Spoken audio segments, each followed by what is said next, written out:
My parents told my 10-year-old daughter there was no room for her at the Christmas table. She stood on their porch holding a bag of gifts she'd wrapped herself, and they closed the door.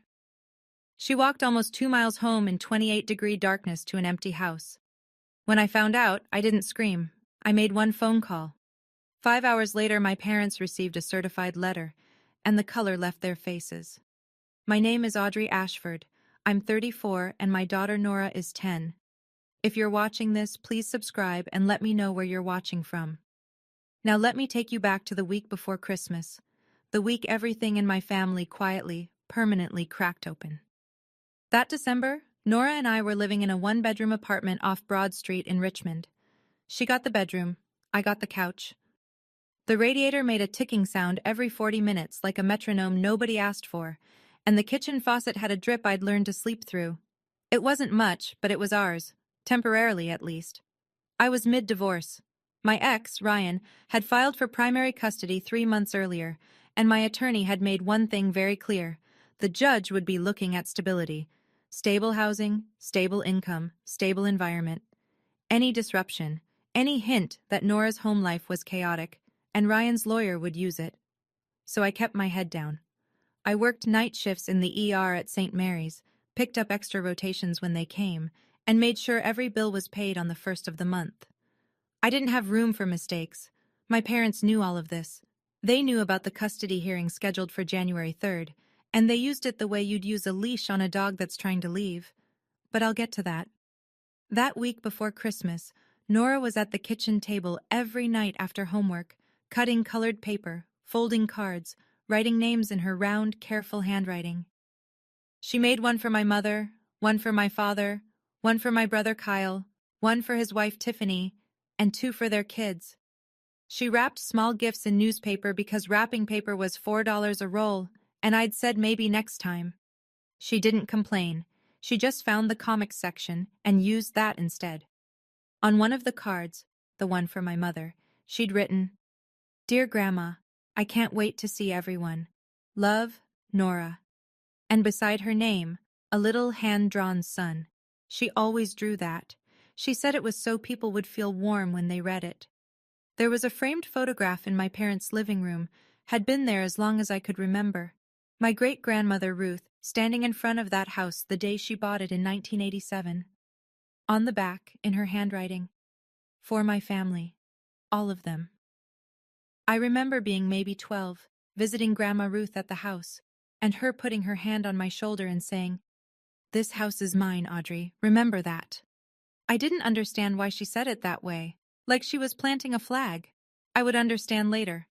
My mother, Janet Ashford, was 60 years old and had never met a room she couldn't control. At church, she was the woman who organized the potluck, remembered everyone's birthday, brought casserole to every funeral. Neighbors called her a saint. She liked that. She collected the word the way some people collect porcelain, carefully, and where everyone could see it. At home, Janet decided who was invited to dinner and who wasn't, who sat where, who spoke, and when. My father, Gerald, 62, retired early from warehouse management, sat in his recliner and agreed with whatever she said. His silence wasn't neutral. It was a vote. My brother Kyle was 29 and had never paid rent in his life. He sold cars at a dealership in Short Pump, made average money, and spent like he made twice that, because our parents covered the difference. He and his wife Tiffany lived upstairs in the house. Grandma Ruth's house. Free. Kyle drove a truck our mother had bought him with money she called savings. Nobody asked where the savings came from. Me? I paid for nursing school with loans and night shifts at a diner. When I got married, my mother said, "Keep it simple, Audrey. An outdoor ceremony is fine." When Kyle got married, she booked a $15,000 venue. When I filed for divorce, she said, a woman should know how to keep her husband. When Kyle and Tiffany nearly split 2 years ago, she said, Tiffany needs to be more patient with him. Every week she'd call me, not to ask how I was, but to remind me not to do anything stupid before the custody hearing. The implication wasn't subtle. If you make waves, you won't have a place to land. And the judge will hear about it. I once saw her close her laptop fast when I walked into the kitchen. The screen had an Airbnb logo on it. I didn't think much of it then. That was a mistake. The plan for Christmas was simple. I was scheduled for a double shift, 6 p.m. to 6 a.m., because holiday pay was time and a half, and I needed every cent for the attorney retainer. My parents would pick up Nora at 4, bring her to the house for Christmas dinner, and I'd get her the next morning. Of course, my mother said on the phone when I confirmed. Bring her over. We'll have a wonderful time. My father's voice from the background. Yep, just bring her. Nora spent Christmas Eve laying out her outfit, a green sweater she'd picked at Goodwill, the one she said made her look Christmassy. She arranged the gifts in a canvas tote bag, each one tagged, each tag with a sun. I packed her things that afternoon like I was packing a deployment bag. Heavy coat, wool hat, gloves, scarf. I slipped a granola bar into her pocket in case dinner ran late, and I put something else in there, an old phone of mine. No data plan, no apps, just the ability to make calls. I'd programmed 2 numbers into it, mine and Maggie's. Maggie Cole was my best friend, a nurse on the same floor at St. Mary's. She'd known Nora since birth. If anything happened and I was elbow deep in a trauma case with no signal, Nora could reach Maggie. Just in case, I told Nora. If you can't get me, call Maggie. Nora tucked the phone into her coat pocket and smiled. Mom, relax. It's just Grandma and Grandpa's house. At 3:45 p.m. on Christmas Day, I kissed her forehead in the hospital parking lot, watched her climb into my mother's car with her bag of gifts and her green sweater and her little sons. And I walked into the ER. That was the last time I saw my daughter smile for days. Everything I'm about to tell you comes from 3 sources. What Nora told me afterward, the voicemail she left on my phone, and the call log on the old phone I'd given her. I wasn't there. I was starting an IV on a 60-year-old man having chest pains when it happened. But I've heard the story enough times now that I can see it, every detail, like I was standing on that porch myself. 5:15 p.m. My mother's car pulled up to the house. The windows were glowing, garland on the railing, the front door wreath my mother bought new every year. Inside, laughter, the Nat King Cole Christmas album she always played, and the smell of roast turkey and rosemary stuffing drifting out through the weather stripping. Nora walked up the steps with her tote bag. My mother let her in. Nora stood in the hallway, hearing voices from the dining room. Kyle, Tiffany, the kids, Gerald. She started to take off her coat. Then my mother went into the kitchen. Nora heard low voices. Her name. Kyle's voice, then my mother's. Then nothing for a minute. 5:30 p.m.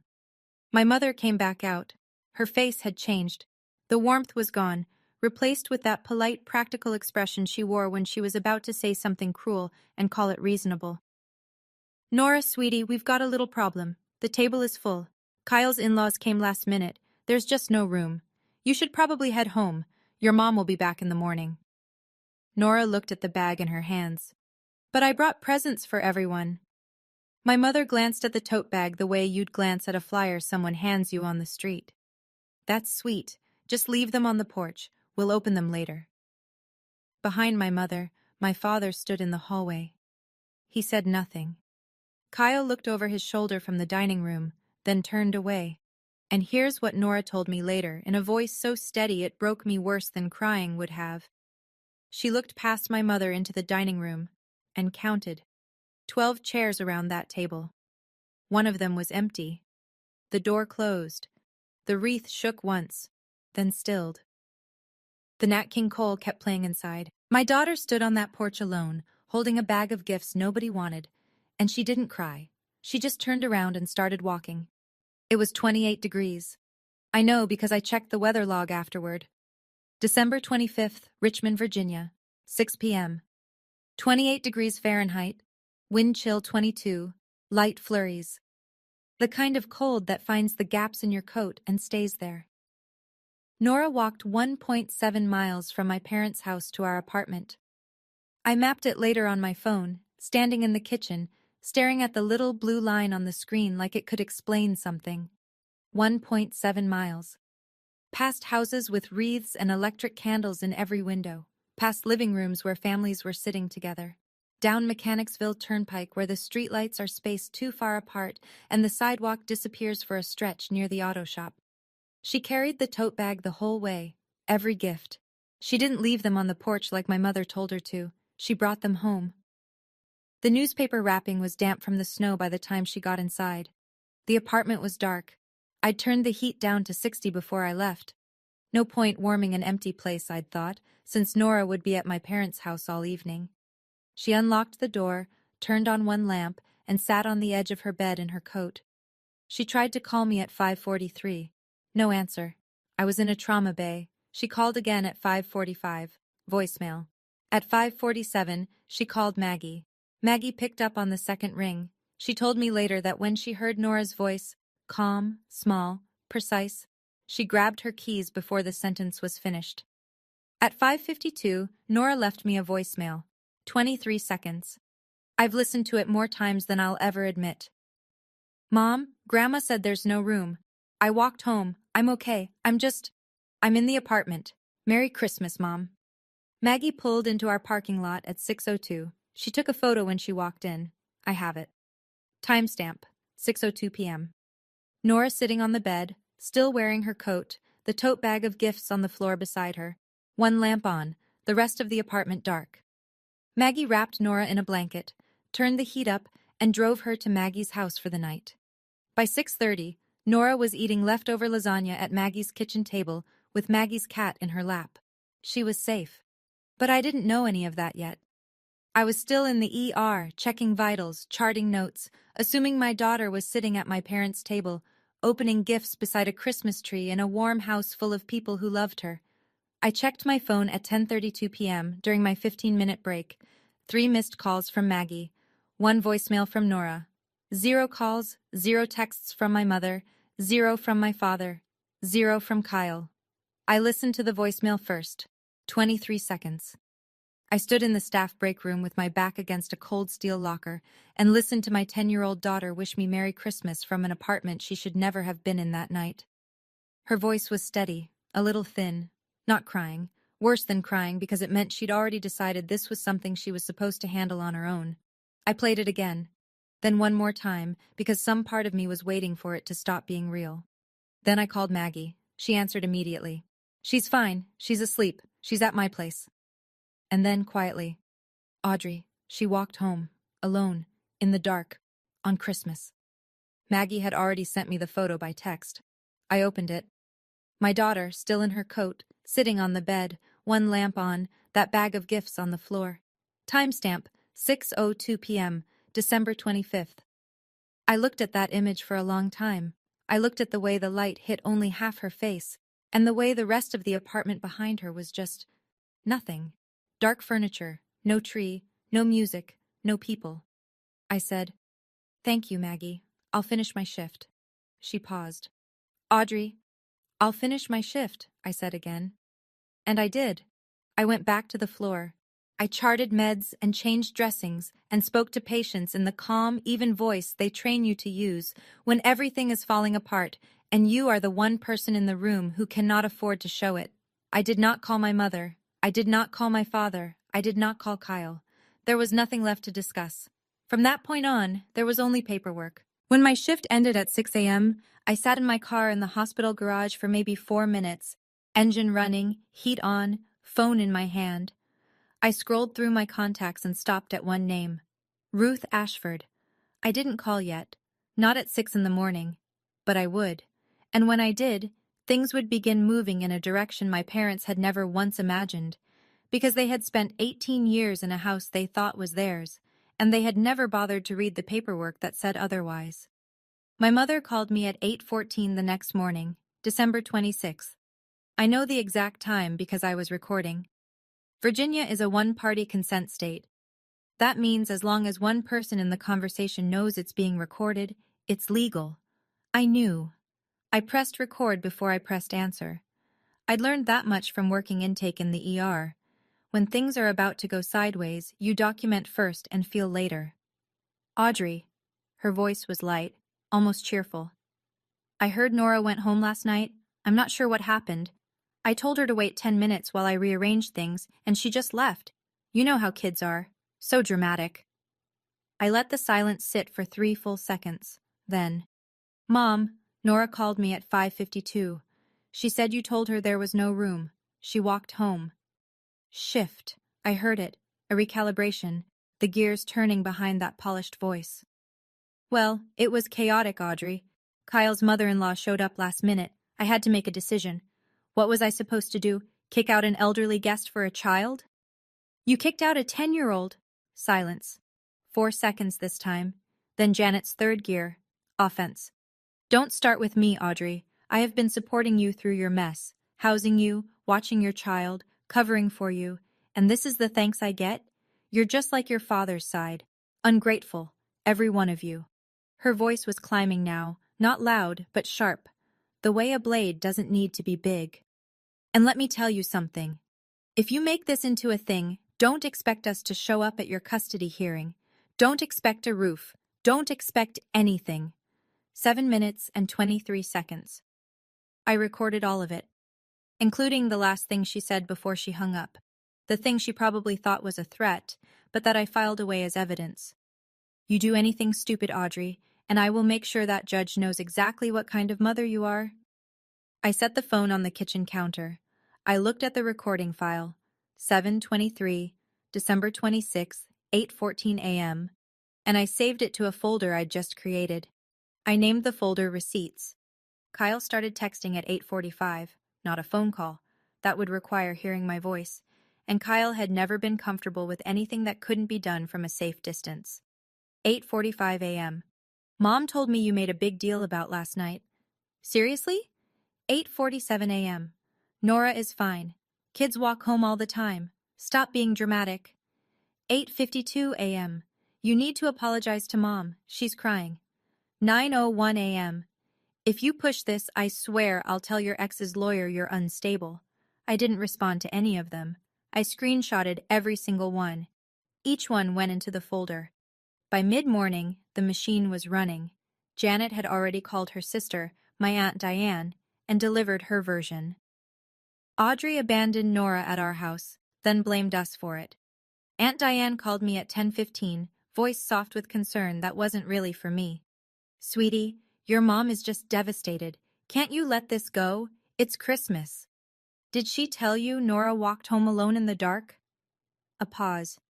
She said Nora left on her own. Nora is 10, Aunt Diane. Another pause, longer. She didn't have an answer for that, so she said she'd pray for the family and hung up. I was putting my phone down when it buzzed one more time. Kyle again. But this message was different. The kind of mistake that only happens when someone is texting 2 conversations at once and sends the wrong one to the wrong person. 9:22 a.m. from Kyle, meant for Janet. Don't worry, Mom, she won't do anything. She needs us for the custody thing. She's trapped. I read it twice, then I screenshotted it, opened the receipts folder, and saved it right below the others. He was right about one thing. I did need them. For 9 more days. The custody hearing was January 3rd. After that, the leash came off. But Kyle didn't know about the leash. He only knew about the trap. And people who think you're trapped stop watching what they say.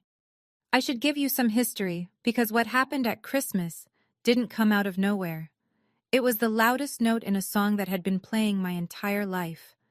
In the Ashford family, there were 2 kinds of children, the investment and the expense. Kyle was the investment, I was the expense. Kyle dropped out of community college after 3 semesters. My parents had paid every dime of his tuition. I put myself through nursing school on federal loans and a waitressing job that left my feet swollen by midnight. When I graduated, my mother said, "Well, at least you finished something." When Kyle got a job selling cars, she threw him a dinner party. When I got married, Janet told me to keep it simple. An outdoor ceremony is fine, Audrey. No need to go overboard. Budget. Whatever I could scrape together.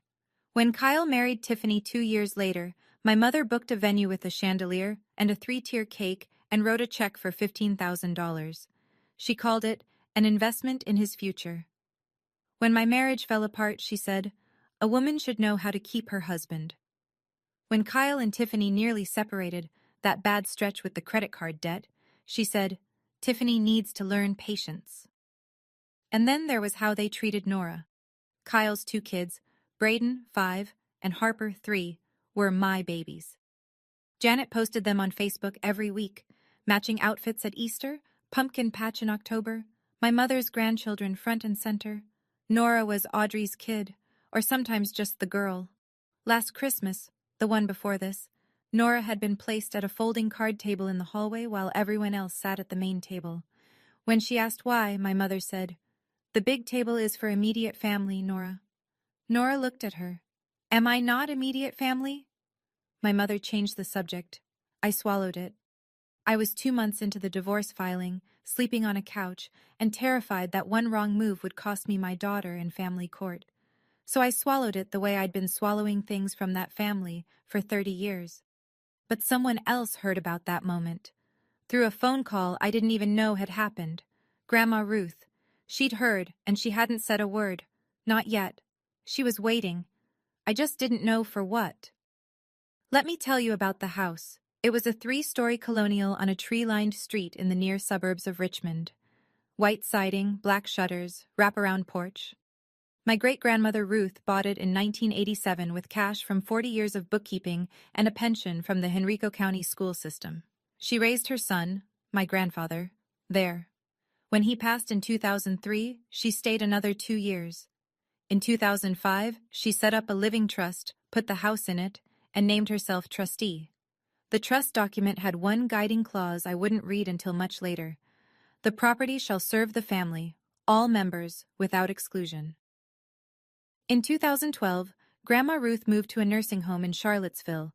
Janet and Gerald moved in. No lease, no rent. Just a verbal understanding that they'd look after the place. Kyle and Tiffany took the upstairs 3 years after that. Also free. Also no lease. 18 years my parents had lived in that house without paying $1. And somewhere along the way, they'd started talking about it like it was theirs. Our home. The family home. The house we've poured our lives into. As if the woman who actually bought it, the woman sitting in a nursing home 60 miles away, had simply vanished. But there was the basement. A finished space that used to be the family room where I'd watched movies with Grandma Ruth as a kid. 3 years ago, Janet had it renovated. New lock on the door, separate entrance from the side yard. She told everyone the basement was damp and unsafe. She told Grandma Ruth it had a mold problem. Nobody went down there. That night, December 26th, after Kyle's wrong number text and Aunt Diane's phone call, I opened the Airbnb app on my phone and typed in my parents' address. It took 4 seconds. Cozy Basement Suite, Richmond, Virginia. 47 reviews, Superhost badge, $89 a night. Host name, Janet A. I scrolled through the listing photos, and there it was, Grandma Ruth's old basement, the one with the wood-paneled walls and the brick fireplace. New furniture, new linens, a little basket of toiletries on the nightstand. 47 5-star reviews in a house that didn't belong to her. In a basement she'd told a 90-year-old woman was too dangerous to enter. I screenshotted everything. The listing, the reviews, the pricing, the host profile. Timestamp, December 26, 11:30 p.m. Then I closed the app, set my phone on the kitchen counter, and sat in the quiet for a long time. Tomorrow morning, I was going to call Grandma Ruth. I called at 7:15 a.m. on December 27th. Early, but Grandma Ruth had been a dawn riser her whole life, and the nursing home staff told me once she was usually dressed and reading by 6:30.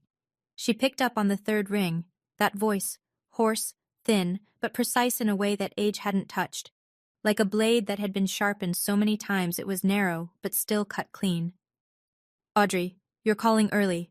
What happened?" I told her. All of it. Nora at the door, the no-room excuse, the walk home, the dark apartment, the voicemail. Grandma Ruth went silent. Not the silence of someone who didn't hear. The silence of someone counting. I waited. 10 seconds. I know because I counted too. Then she spoke, and her voice hadn't changed a fraction. "That house has 12 chairs and a table that seats 14, Audrey. I bought every single one of them." I told her about the Airbnb listing, the basement, the 47 reviews, The $89 a night under Janet's name. Another silence. 5 seconds this time. So she is making money off my house and turning away my great-grandchild at the door on Christmas. It wasn't a question. It was a verdict. Audrey, do you have that screenshot? The listing? Yes, ma'am. Good. I'm calling Martin this morning. Martin Haywood, Grandma Ruth's estate attorney in Charlottesville. He'd set up the trust in 2005 and handled every update since. I'd met him once, years ago. Quiet, careful, the kind of man who wore the same gray suit every day and never forgot a clause. Before she hung up, Grandma Ruth said one more thing. I already knew something was wrong, Audrey. Last Christmas, Nora called me to say Merry Christmas, and she told me, Grandma Ruth, I sat alone at the little table. I asked Janet about it. Janet said Nora preferred it that way. A breath. I believed her. I will not believe her again. That morning, while my mother was posting leftover Christmas photos on Facebook, the ones from the dinner table Nora wasn't allowed to sit at, captioned Blessed Family Time, a woman 90 miles away in a Charlottesville nursing home was on the phone with her attorney, and the clock had started. Martin Haywood called me at 2:15 that afternoon. His voice was what I expected, measured, unhurried, the kind of tone that doesn't waste words because each one has already been weighed. Ms. Ashford, your great-grandmother has briefed me on the situation. I've reviewed the trust documents. I want to walk you through where things stand. He spoke for maybe 4 minutes. This is what he said, and I'm paraphrasing only slightly because I wrote it down on the back of a grocery receipt while standing in my kitchen. The house was held in the Ruth Ashford Revocable Living Trust, established 2005. Grandma Ruth was the sole trustee. Janet and Gerald had no lease, no deed, no ownership interest of any kind. They were what the law calls permissive occupants, people allowed to stay at the owner's pleasure, and that pleasure could be revoked with 30 days written notice. Virginia statute, black and white. Your grandmother has instructed me to do 2 things, Martin said. First, prepare a 30-day notice to vacate, addressed to Janet and Gerald Ashford. Second, draft an amendment to the trust, removing Janet and Gerald as beneficiaries and naming you as sole beneficiary, with Nora as contingent beneficiary. I leaned against the counter. How soon? The notice will go out by certified mail tomorrow, December 28th. I'll bring the amendment to your grandmother's facility tomorrow morning for signature. I've already arranged a notary and 2 witnesses from the nursing home staff. I said yes. Then he added something that made me grip the edge of the counter. Ms. Ashford, there's the secondary matter. If Janet has been generating rental income from trust property without the trustee's knowledge or consent, that may constitute conversion of trust property income. I'll need you to send me everything you have. The listing, the screenshots, the reviews, all of it. I sent the folder that night. Every screenshot, every timestamp, labeled and organized the way I label patient charts. Because when you've spent a decade in medicine, you learn that documentation isn't just a habit, it's a survival skill. Martin's reply came at 9:47 p.m. Received. This is comprehensive. We'll proceed in the morning. Somewhere in Richmond, my mother was probably watching television in a house she didn't own, sleeping in rooms she hadn't paid for, spending money she'd skimmed from a basement she'd lied about. And she had no idea that by this time tomorrow, her name would be crossed off a legal document and replaced with mine. December 28th. I drove to Charlottesville with Nora in the back seat. 1 hour on I-64, winter sun flat and white through the windshield. Nora didn't ask where we were going. I'd told her we were visiting Grandma Ruth, and her face had lit up the way it used to before Christmas, stopped being a word that made her happy. The nursing home smelled like it always did, lemon disinfectant and cafeteria coffee, and something floral the staff sprayed in the hallways that never quite covered the rest. Grandma Ruth was in the common room, sitting in her wheelchair with her back straight, wearing a blue cardigan buttoned to the top. Martin Haywood stood beside her in his gray suit, a leather folder open on the table. Next to him, a woman with a notary stamp and 2 nursing home staff members I recognized, Linda from reception and a CNA named Terrence, who'd always been kind to Grandma Ruth.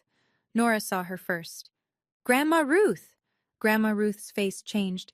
The sharpness softened, just around the eyes. She held her arms open. Come here, little son. Nora hugged her, careful the way kids learn to be careful with people who are small and old and precious. Grandma Ruth held her for a long moment, one hand on the back of Nora's head. Then she leaned back and looked at her. "Did you have a good Christmas, honey?"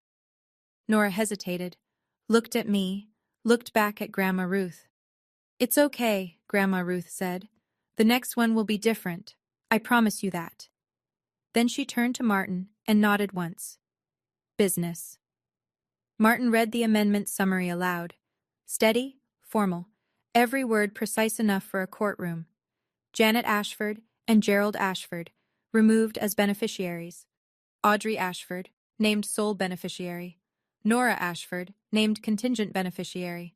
The house, the trust assets, the whole structure Grandma Ruth had built over 40 years of careful saving, redirected. Grandma Ruth signed with a hand that shook slightly, but never hesitated. The notary stamped. Linda and Terence signed as witnesses. Martin slid the 30-day notice across the table next. Grandma Ruth signed that too. Then she asked for a piece of paper. Not the legal kind, just a sheet of lined notebook paper from Linda's desk. She wrote in a hand that was looser than it used to be, but still legible, still hers.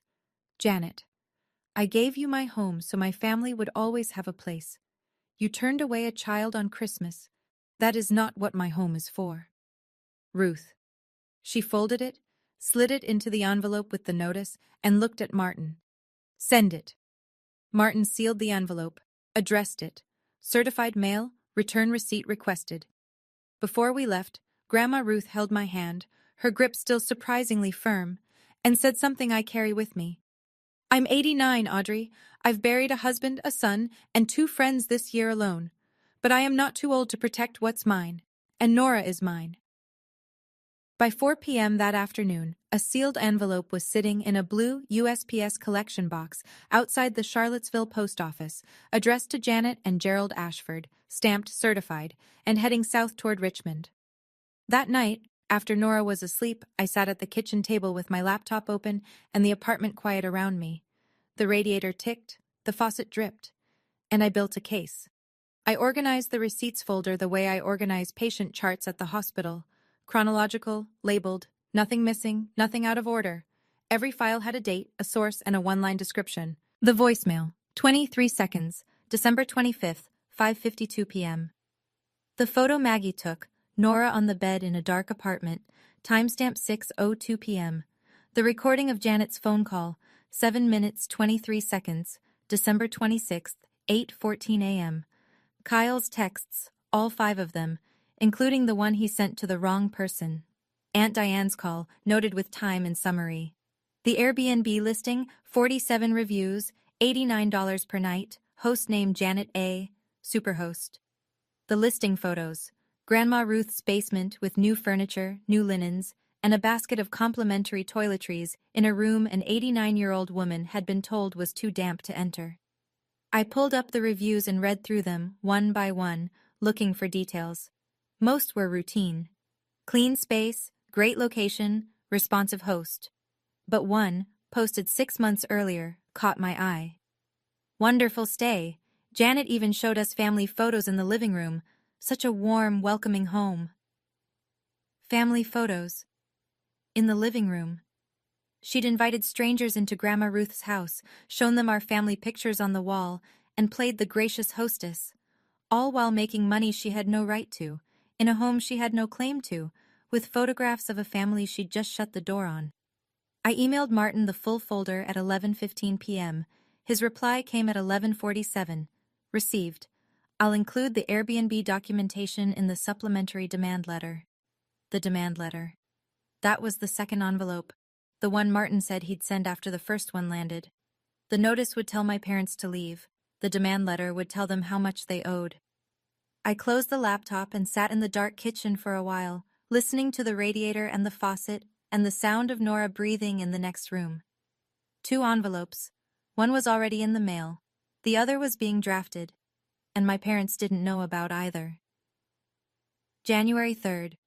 9 days after Christmas, the day the lock came off. Richmond Family Court, 2nd floor, courtroom 2B. Fluorescent lights, beige walls, the American flag hanging limp beside the judge's bench. I sat at the petitioner's table in a navy blazer I'd bought at a consignment shop and pressed the night before, my attorney beside me. Ryan sat across the aisle with his lawyer, arms crossed, jaw tight, looking at me like I was a problem he'd already solved in his head. The hearing lasted 40 minutes. My attorney presented the file: stable employment, 12 years as an ER nurse at St. Mary's, current lease on the apartment, character references from 2 supervisors and Nora's school counselor. A letter, the one Martin had prepared, confirming that I would be moving into a family-owned property in the near future as beneficiary of the Ruth Ashford Revocable Living Trust. Stable housing, stable income, stable life. Ryan's attorney tried to argue instability, the small apartment, the night shifts, the divorce itself. But he had nothing concrete, no evidence of harm, no evidence of neglect, and the one card my mother had threatened to play, calling me an unfit mother, never materialized. Janet didn't show up. She didn't submit a statement. I don't know if she chose not to, or if she was too busy dealing with the certified mail envelope that had arrived at her door that very morning. USPS tracking confirmed. Delivered January 3rd, 1:23 p.m., signed by J. Ashford. The judge ruled at 10:40 a.m., full physical custody to me. Ryan would have scheduled visitation every other weekend and alternating holidays. The judge signed the order, the clerk stamped it, and my attorney handed me a copy. I walked out of that courthouse holding 2 pieces of paper. One said my daughter was mine. The other, the trust amendment, said my silence was over. That same morning, back in Richmond, a mail carrier had walked up my parents' porch steps and left an envelope that required a signature. My mother had signed for it at 1:23 p.m., probably expecting a late Christmas card, or a bill, or one of those charity solicitations she always threw away without reading. She wasn't throwing this one away. Janet called me at 1:47 p.m., 24 minutes after she opened the envelope. I know because I was sitting in my car in the courthouse parking lot, still holding the custody order, when my phone rang and her name appeared on the screen. I let it ring 3 times, then I answered. Her voice was different now. Not the smooth, managing Janet from 2 days ago. This was high, unraveled, shaking at the seams like a wall with the studs pulled out. What is this? What did you do? This says we have to leave in 30 days. This is our house, Audrey. I watched a woman cross the parking lot with a stroller, bundled against the cold. I let Janet's words settle into the air between us, and then I said, evenly, "It's Grandma Ruth's house. It's always been Grandma Ruth's house. Your grandmother is senile. She doesn't know what she's signing. I will contest this. I will take this to court. She was evaluated by her physician last week, Mom. She's competent. The amendment and the notice are both valid. It's been reviewed." I heard Gerald in the background, muffled, agitated. Then his voice closer, like he'd taken the phone. "Audrey, this is ridiculous. We've lived here for 18 years. You can't just—" "I didn't. Grandma Ruth did. You have 30 days. He went quiet. Janet grabbed the phone back. "Where are we supposed to go?" I let the silence hold for 3 seconds. Then, "I don't know, Mom. Maybe somewhere with enough room." She heard it. I know she heard it, because the line went dead. She didn't hang up gently. She hung up the way people do when the ground shifts under them, and they don't know yet whether it's an earthquake or just the beginning of one. The USPS certified mail receipt was already on file with Martin's office. Delivered, signed, time-stamped. The 30-day clock had started, and there was no unsigned version of that letter, no take-back, no, "let's talk about this over dinner." Just a legal document in a sealed envelope with a handwritten note from an 89-year-old woman who remembered exactly how many chairs were around that table. I started the car, pulled out of the courthouse lot, and drove to pick up my daughter from school. I need to pause here for just a second, because I know some of you are watching this and you've felt it. That moment when someone tells you there's no room for you. If that's you, drop it in the comments. And if you haven't subscribed yet, now's a good time. Because what Janet did next? I still can't believe it. Let me keep going. My mother's first instinct wasn't to apologize. It wasn't to call Grandma Ruth. It wasn't even to call a lawyer. Not yet. Her first instinct was to perform. January 4th, one day after the notice arrived, Janet posted on Facebook. Public. Not friends only. Public. She wanted reach. Please pray for our family. Our eldest daughter has been manipulating her elderly grandmother, a 89-year-old woman in a nursing home, to take away our home. We have poured our hearts and our lives into this house for nearly 2 decades. We are devastated. Please keep us in your thoughts and prayers. 67 reactions, 34 comments, hearts, crying faces, praying hands. Oh, Janet, how awful. Stay strong, honey. Some children don't know what they have until it's gone. One woman from Janet's church group wrote, "This is just heartbreaking. Your family is in our prayers." 3 people called me heartless without knowing my name. Not one of them knew a child had walked home alone in the dark because of the woman they were praying for. Kyle jumped in, his comment pinned under the post. "My sister is trying to steal our inheritance. Don't be fooled." Then Janet called the pastor. Pastor Whitfield.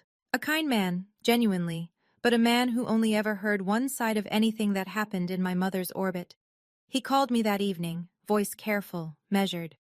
"Audrey, your mother is really struggling. Maybe we could all sit down and—" "Pastor Whitfield, did my mother tell you she turned my 10-year-old daughter away from Christmas dinner?" Pause. She said it was a misunderstanding. I have the voicemail my daughter left me from an empty apartment that night. It's 23 seconds long. Would you like to hear it? He didn't answer that question. He said he'd pray for the situation. I thanked him and hung up.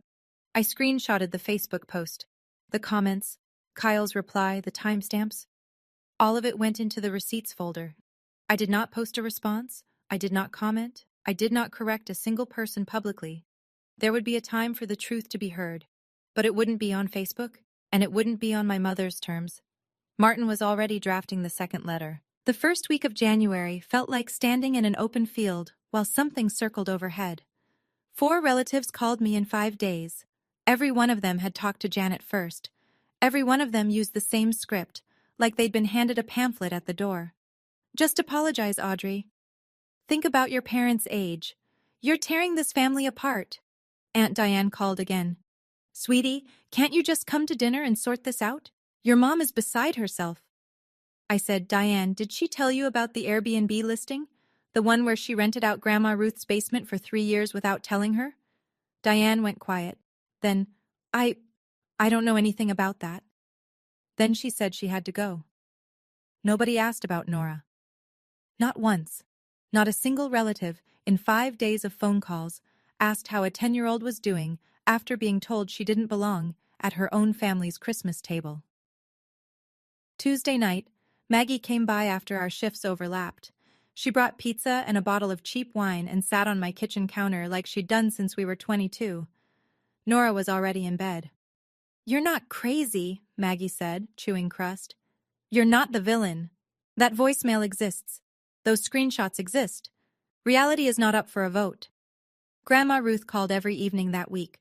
Short calls, 2-3 minutes. Her voice steady like a handrail on a staircase you're afraid to climb. "Martin is handling it. You just hold on." One night, she told me something I hadn't heard before. In 1978, my mother-in-law told me I wasn't welcome at Thanksgiving dinner. She said I didn't cook well enough to sit at her table. I was 28 with a baby. I remember the walk to the car. I remember the cold. Her voice thinned, just slightly. I swore no woman in my family would feel that again. I'm keeping that promise. That same night, I was tucking Nora in when she said it. Quiet. Not dramatic. Not tearful. Just the words, laid on the pillow like a question she'd been carrying too long. "Mom, does Grandma not like me because I'm a problem?" I held her.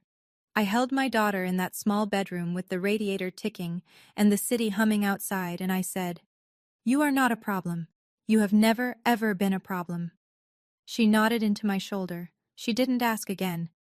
But I lay awake that night staring at the ceiling, and I made a decision that was already made. This would never happen to her again. Not from them. Not from anyone. Janet hired a lawyer in the second week of January. Not an estate attorney, not a trust specialist. a general practitioner from a strip mall office off Midlothian Turnpike, whose website had a stock photo of a gavel and the tagline, "Fighting for Your Rights." His name was Gary Luskin, and his first move was to send Martin a letter on letterhead, so thin you could read through it. My clients, Janet and Gerald Ashford, have established continuous residency at the above address for 18 years. They have maintained the property, paid utilities, and made improvements consistent with an implied tenancy. The 30-day notice issued by your client is defective and unenforceable. Martin called me the next morning. If I hadn't known him, I might have mistaken his tone for boredom. But it wasn't boredom. It was the calm of a man who'd been doing this for 3 decades and had seen this letter 100 times before. Implied tenancy requires evidence of rent payment or a written lease. Your parents have neither. They are permissive occupants. The notice stands. Martin's reply to Luskin was 4 pages. Attached, a certified copy of the trust deed showing Ruth Ashford as sole owner and trustee. A physician's letter from Dr. Rivera at the nursing home confirming Grandma Ruth's cognitive competency. The signed, notarized trust amendment. And, like a grenade tucked politely into the last exhibit, a summary of the Airbnb listing, the Superhost badge, the 47 reviews, and an estimated income calculation. The final paragraph of Martin's letter read, "Should your clients wish to dispute this notice in court, we are prepared to file an unlawful detainer action. We also intend to pursue a separate claim for conversion of trust property income in the estimated amount of $52,000. We welcome the opportunity to present the Airbnb revenue documentation before a judge." Martin told me what happened next. Luskin called him, not in writing this time, on the phone. The bluster was gone. "Mr. Haywood, I need to be honest with my clients. If you can prove that Airbnb income..." Martin: "It's on the internet, Mr. Luskin. It has 47 reviews." The line went quiet for a long time after that. Then, Luskin said he'd advise his clients to consider their options. 2 days later, I learned from Kyle that Janet's lawyer had strongly recommended she not contest the notice. She fired him anyway. Not because he was wrong, because he'd said a thing she didn't want to hear out loud. Kyle called me on a Wednesday in mid-January. I almost didn't answer. Not out of spite, but because his name on my screen had come to feel like a weather alert for a storm I was already standing in. But I picked up, and the voice on the other end was different. The swagger was gone. What was left sounded like someone who'd just done the math and didn't like the total. "Audrey, listen. I didn't know about the Airbnb thing. That was all Mom. I just live here. You can't put me out on the street. I have 2 kids. Kyle, you've lived in a house you don't own, rent-free, for 5 years. You told me I was trapped. You threatened to call my ex's lawyer. And you sat at that table on Christmas while your 10-year-old niece was told there was no room for her. Don't call me about your kids." Silence. Then the old Kyle flickered back. "This is insane. You're using an old woman to get back at us. Grandma Ruth doesn't even know what she's signing." She knew exactly what she was signing. She said 12 chairs and a table for 14. She counted. She remembers. He hung up. 20 minutes later, I saw the message on the family group chat. "Kyle, in all caps, Audrey is destroying this family. She has turned great-grandma against us. This is elder abuse. Elder abuse. Because a 90-year-old woman had decided to protect a 10-year-old one." I screenshotted it, sent it to Martin. His reply was 2 sentences. "Noted. Mrs. Ruth's physician affidavit and the notary witnesses will address any competency challenge. Let them file if they'd like." What Kyle didn't know, what none of them knew, was that Grandma Ruth had already anticipated this. Back on December 28th, when Martin brought the amendment to the nursing home, he'd also brought a signed affidavit from Dr. Rivera. It stated, in medical language, that left no room for reinterpretation, that Ruth Eleanor Ashford was alert, oriented to person, place, time, and situation, and fully competent to manage her legal and financial affairs. Dated, signed, notarized, filed with the trust documents. My mother called me a manipulator. My brother called it elder abuse.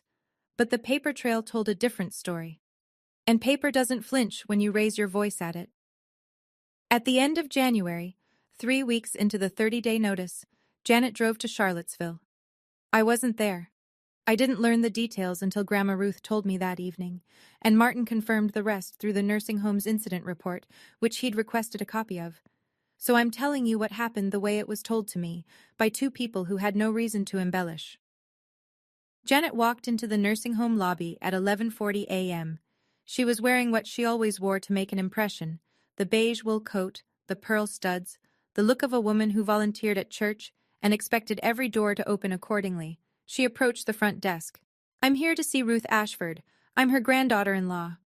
Linda, the same Linda who had witnessed the trust amendment signing, looked at her screen, then back at Janet. "I'm sorry, ma'am. Ms. Ruth has updated her visitor authorization list. Your name is not on it." Janet's smile didn't break, not right away. "There must be a mistake. I've known her for 30 years. I'm family." "I understand, ma'am, but we follow the residents' expressed wishes. I'm not able to authorize this visit." The smile cracked. Janet asked for a supervisor. The supervisor said the same thing, politely, firmly, the way healthcare workers learn to do when someone powerful is not used to being told no. Janet began to cry, or at least to produce the sounds and posture of crying. She stayed in the lobby for 12 minutes. When it became clear that tears were not going to unlock the door, the supervisor said, "Ma'am, if you're unable to leave on your own, we'll need to contact security." Janet left. From the parking lot, she called Gerald. I know this because Grandma Ruth heard from Linda what Janet said in the lobby on her way out, loud enough that 3 other visitors turned around. "That girl has poisoned her against us." Then Janet tried something else. She called Grandma Ruth directly. Grandma Ruth answered. She told me she let Janet talk for about 15 seconds, the usual opening. "Grandma Ruth, please, there's been a terrible misunderstanding. We love you, we would never—" Then Grandma Ruth spoke.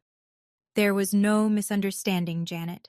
You turned away a child, my great-grandchild, on Christmas, in my house, and then you rented out my basement for money you never told me about." Janet started to stammer. "That's not— I was going to— This conversation is over. Talk to Martin." And she hung up. The nursing home visitor log, stamped, dated with Linda's initials, recorded Janet's visit and denial. The staff incident report noted in clinical language, visitor became verbally agitated in lobby, declined to leave when asked, departed after security was mentioned, no physical incident. One more piece of paper, one more timestamp, one more entry in a file that was getting thicker by the day. The second envelope arrived on February 3rd, certified mail, return receipt requested. Same process, same mailman, same porch steps. But this time it wasn't a notice to vacate, it was a demand letter, and the number at the bottom had a comma in it. Martin had spent 2 weeks building the financial case. He'd submitted a third-party subpoena request to Airbnb through their legal compliance portal, standard procedure for trust attorneys investigating unauthorized use of trust assets. What came back was a full earnings statement for the host account registered to Janet A., linked to the property address. 3 years of booking records, payout amounts, calendar availability, occupancy rates, total gross income deposited into Janet's personal bank account from Airbnb rentals of Grandma Ruth's basement, $52,340. The demand letter was on Martin's letterhead. 3 pages, clean, clinical. The kind of document that doesn't raise its voice, because it doesn't need to. It cited the trust clause granting exclusive authority over trust property to the trustee. It cited Virginia law on conversion of trust property income. And it requested, in language so polite it almost sounded like a suggestion, full restitution of $52,340 within 60 days, or the trust would file a civil lawsuit. Attached, the Airbnb earnings statement, the listing screenshots, the 47 reviews, the archived listing from the Wayback Machine, because Janet had quietly deleted the Airbnb page 2 days earlier, thinking that if she erased the listing, she erased the evidence. She was wrong. The internet has a memory that outlasts good intentions and bad ones alike. Janet didn't call me this time. She didn't call anyone, as far as I know, but Gerald did. He called me that evening, and for the first time in my entire life, my father sounded like a man who understood that the floor he was standing on had never belonged to him. "Audrey," his voice was thin, "we don't have $52,000. Your mother, She spent it. The truck for Kyle. Credit cards. A cruise last year. It's gone. That's between you and Grandma Ruth's lawyer, Dad. Silence. Then very quietly. What happens if we can't pay? Then Martin files. I heard him exhale. Not anger. Something more like the sound a structure makes when the last supporting wall gives way. He said, "Okay," and hung up. $52,000. That's how much it cost my parents to turn away a 10-year-old on Christmas. Except they didn't pay it. They spent it. On a truck, on a cruise, on a life that was never theirs to fund. And now the receipt had arrived. What happened next, I pieced together from 3 sources. A voicemail Gerald left me at 2 a.m. that he probably didn't remember leaving. A text exchange between Kyle and Tiffany that Tiffany forwarded to me weeks later. And one very awkward phone call from Tiffany herself. The Ashford family, the one my mother had spent 30 years curating for the outside world. The Facebook posts, the church potlucks, the matching sweater Christmas photos, began to eat itself from the inside. It started with Kyle. He'd finally done what he should have done years ago. He looked at the numbers. The truck his mother had given him. $28,000. The gift she'd made toward his apartment deposit. $8,000. He'd always assumed these came from his parents' retirement savings or Gerald's pension. They didn't. They came from a basement that wasn't Janet's, in a house that wasn't Janet's, rented to strangers on a platform tied to Janet's bank account. Kyle called Janet. I wasn't on the line, but Tiffany told me later how it went. "Mom, you told me Dad's pension paid for all of this." "Don't you dare question me, Kyle. After everything I've done for you. You used stolen money to buy my truck?" The word stolen landed hard enough that Janet didn't speak for 5 seconds. Then she did what she always did. She pivoted to Gerald. "If your father had been any kind of man, I wouldn't have had to—" Gerald, apparently, had had enough. "You rented the basement, Janet. You spent the money. Don't put this on me." It was the first time, according to Kyle, that Gerald had ever contradicted Janet in front of anyone, but it was also 20 years too late, and they both knew it. Tiffany called me the following day, polite, nervous, her voice pitched a half-step too high. "Audrey, I know we haven't been close, but Kyle and I didn't know about the Airbnb money. Is there any way you could talk to the lawyer? Maybe work something out?" "Tiffany, I'm sorry you're in this position, but the trust belongs to Grandma Ruth. You'll need to talk to her attorney." She thanked me and hung up. I think she was hoping for mercy. I think she deserved some, honestly. But mercy wasn't mine to give. It was Grandma Ruth's, and Grandma Ruth had already given it for 18 years. She was done. That week, Janet made one more Facebook post, shorter this time. "When your own family betrays you." 12 reactions, 3 comments, and then a 4th, from someone I didn't recognize, someone who had apparently been a guest in that basement. "Janet, I've been to your place. Is that the same basement listed on Airbnb? I thought your grandmother owned that house." 2 hours later, the post was deleted, but I'd already taken the screenshot. The family that had presented a united front at every Thanksgiving, every Christmas, every church potluck, the one that smiled in matching sweaters while a little girl sat alone at a folding table, was dissolving. Not because I tore it apart, because the truth did. I know this has been a lot, but we're almost to the end. And honestly, what happened on move-out day is the part even I didn't see coming. If you're still here, hit subscribe and drop a comment. Have you ever watched someone's public image fall apart when the truth finally came out? Stay with me. The 30-day deadline fell on February 2nd. I know because I'd counted every single one of those days the way a nurse counts drip rates, precisely, with a quiet awareness that the wrong number could change everything. Martin emailed me the evening before. "Deadline is tomorrow. If they don't vacate, I'll file the unlawful detainer action with the General District Court on Monday morning." I drove by the house that afternoon. I didn't stop. I didn't pull into the driveway. I just slowed down as I passed. The way you slow past an accident on the highway, not because you want to look, but because something in you needs to know. Both cars were in the driveway, lights on in the kitchen. The wreath from Christmas was still on the door, dried out, browning at the edges. Nobody had taken it down. They weren't leaving. That evening, Janet texted me. Not a phone call this time. just 6 words on a screen. "We're not leaving. This is home." I forwarded it to Martin. His reply: "Filing Monday." Kyle at least had read the room. He and Tiffany had found an apartment in Short Pump. Small, 1 bath, the deposit paid by Tiffany's parents. Kyle had texted me the day before, his last message in what had become a very short thread. "I moved out. I'm done with this. But you should know. Mom is telling people you're going to have her arrested." I didn't respond. That same week, I'd noticed that the Airbnb listing had vanished from the platform. Janet had deleted it, scrubbed the page, removed the photos, taken down the reviews. She probably thought that if the listing didn't exist, the evidence didn't either. But Martin's paralegal had already captured the full listing through the Wayback Machine. Archived pages, cached reviews, host profile, everything. And the Airbnb earnings statement, obtained through the legal subpoena, existed independently of the website. You can delete a listing. You can't delete a bank deposit. Monday morning, Martin Haywood walked into the General District Court in Richmond carrying a filing folder 3 inches thick. And inside that folder was 30 days' worth of silence, 47 reviews worth of evidence, and one 89-year-old woman's refusal to let her family be redefined by the people who'd stolen from it. The filing went in on a Monday.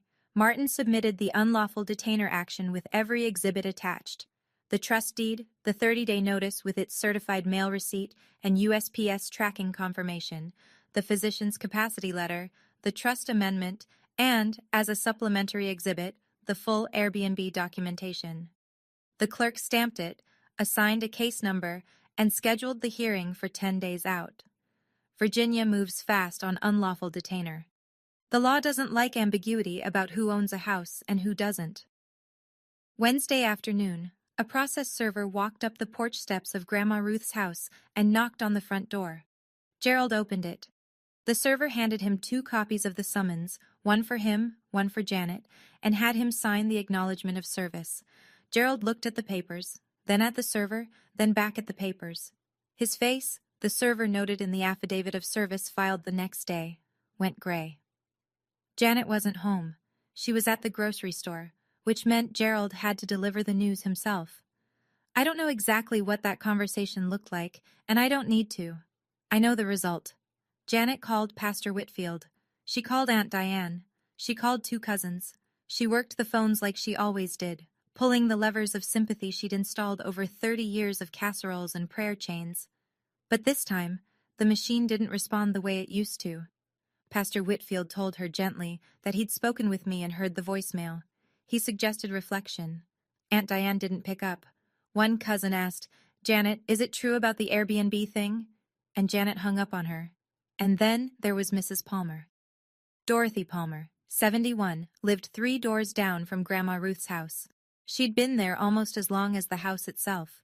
She'd watched Janet and Gerald come and go for 18 years, and she had seen something on Christmas night that she hadn't understood until now. She called me that Thursday evening. Her voice was soft, Virginian, cautious in the way people are when they're about to say something that's been sitting in their chest for 5 weeks. "Audrey, honey, I need to tell you something. Christmas night, I was on my porch bringing in the recycling, and I saw your little girl walking down the sidewalk, alone, carrying a bag, in the cold. I almost called the police. I should have. I didn't know what was happening. I thought maybe she was going to a friend's house but it didn't feel right. It didn't feel right, and I didn't do anything, and I am so sorry." I thanked her. I meant it. And I told her that if she was willing, Martin might ask her to provide a written statement. She said yes before I finished the sentence. The hearing was on a Thursday. General District Court, Richmond. Small courtroom, fluorescent lights, a judge named Honorable Karen Yee, who looked like she'd heard 10,000 cases and remembered the details of every one. Martin sat at the petitioner's table. I sat behind him. On the other side, Janet and Gerald, alone, no attorney.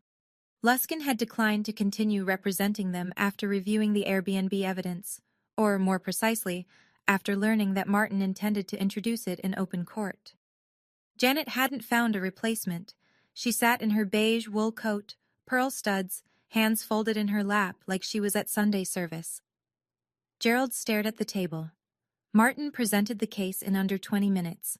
The trust deed, the notice, the certified mail receipt with USPS tracking and Janet's signature, the physician's capacity letter, the trust amendment. And then, as a supplementary exhibit, the Airbnb documentation, the earnings statement, the listing screenshots, the reviews, the archived Wayback Machine capture. Judge Yee reviewed the file. Then she looked at Janet. "Ma'am, do you wish to respond?" Janet stood. She smoothed her coat. "Your Honor, we have maintained that house for 18 years. We are family. This is a family disagreement, and I believe it can be resolved privately." Judge Yee looked at the file again, then back at Janet. "Ma'am, did you receive rental income from the trust property?" Janet's hands tightened on the edge of the table. That was just a small... Did you or did you not receive rental income from property held in a trust for which you are not the trustee?" The courtroom was very quiet. I could hear the ventilation system humming. "Yes." Judge Yee ruled in 11 minutes. Writ of possession.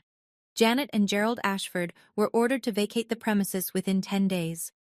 Regarding the Airbnb income, the judge noted that the trust had standing to pursue a civil claim for conversion and recommended the parties either mediate or proceed to circuit court. Janet cried. Not the performative kind she'd deployed in the nursing home lobby. Real tears. The kind that come when you realize the script you've been reading from your entire life doesn't have any more pages.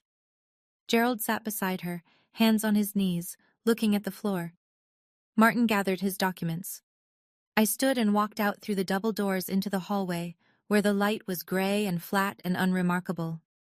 No dramatic music, no slow-motion moment, just a woman holding a court order in a manila folder, walking toward the elevator. The judge didn't raise her voice. She didn't have to. The documents spoke for themselves. They always do, when you take the time to keep them. They moved out on a Saturday in mid-February. I know because Maggie drove past the house that afternoon.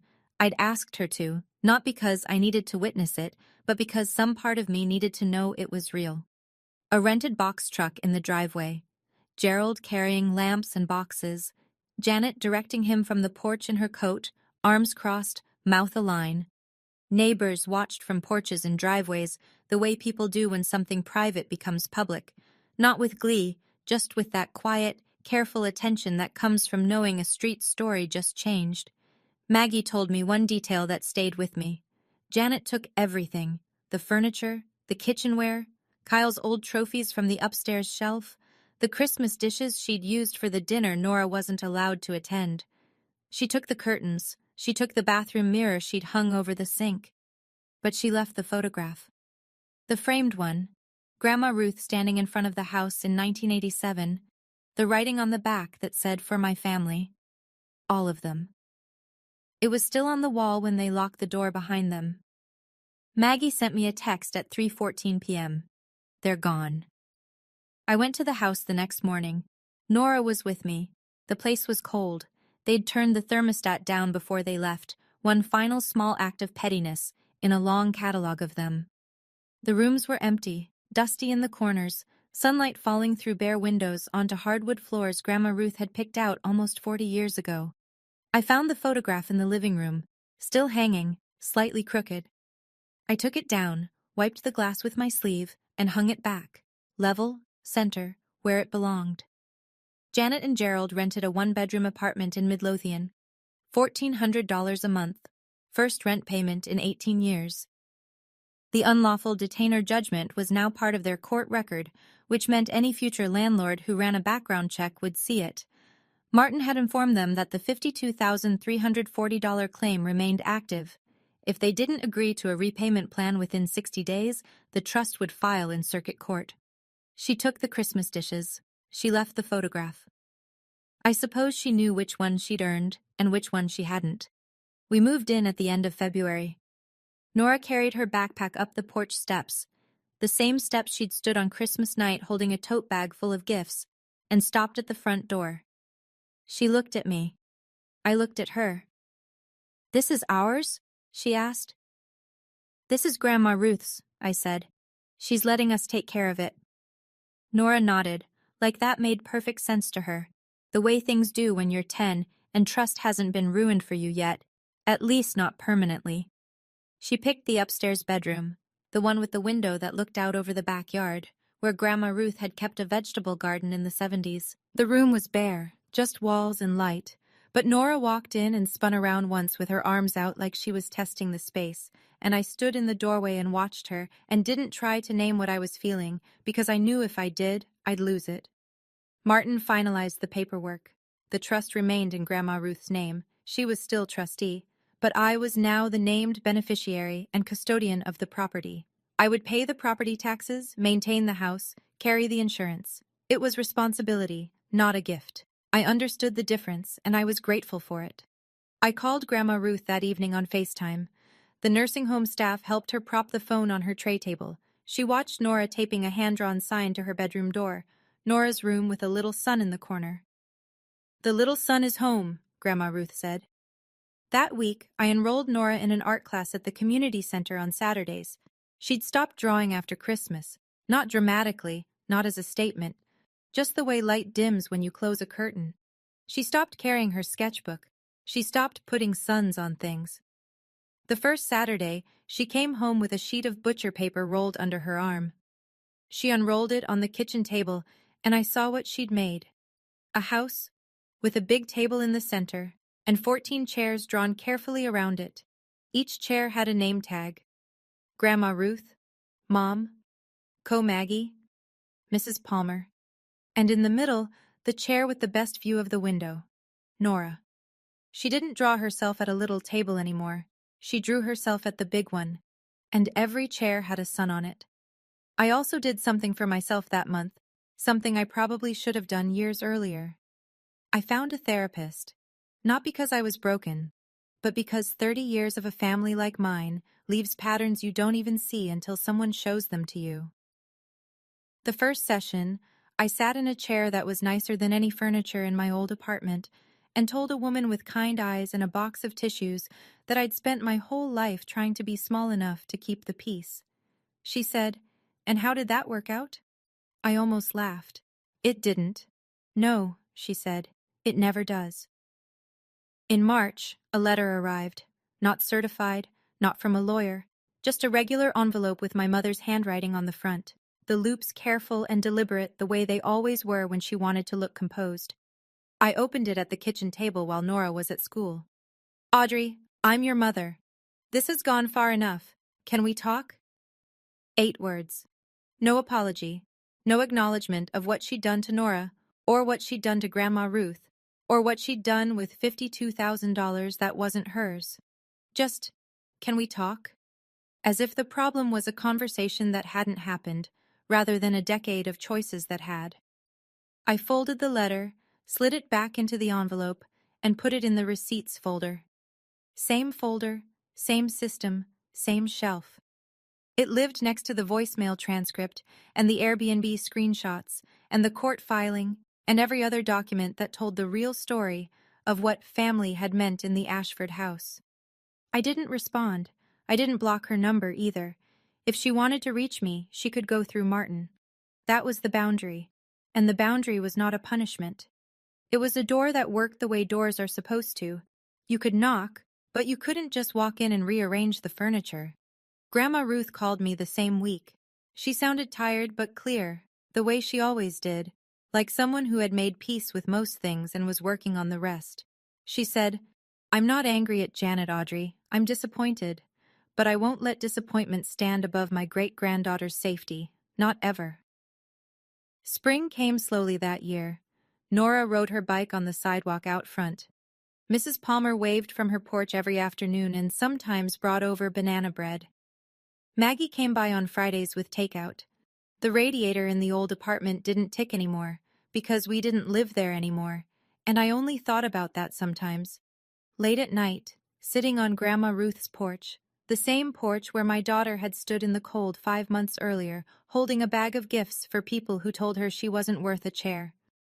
I think about what Nora said that night in the apartment, when she asked if she was a problem, and I think about the drawing she made in art class, 14 chairs, each one labeled, each one with a sun. Family isn't a table you're seated at. It's how people treat you when they think no one is watching. And someone was always watching. A 10-year-old girl with a bag of gifts and a memory that doesn't forget. She's 11 now. She still draws suns on everything. And the front door of this house stays open. That's our story. Mine and Nora's. If it meant something to you, if you've ever had to choose between keeping the peace and protecting your child, or if you've ever been the kid standing at that door, I'd love to hear from you in the comments. Subscribe if you haven't already, and check the description for another story about a mother who discovered her family had been stealing from her daughter's college fund. It's just as real. Thank you for watching, and for staying until the end.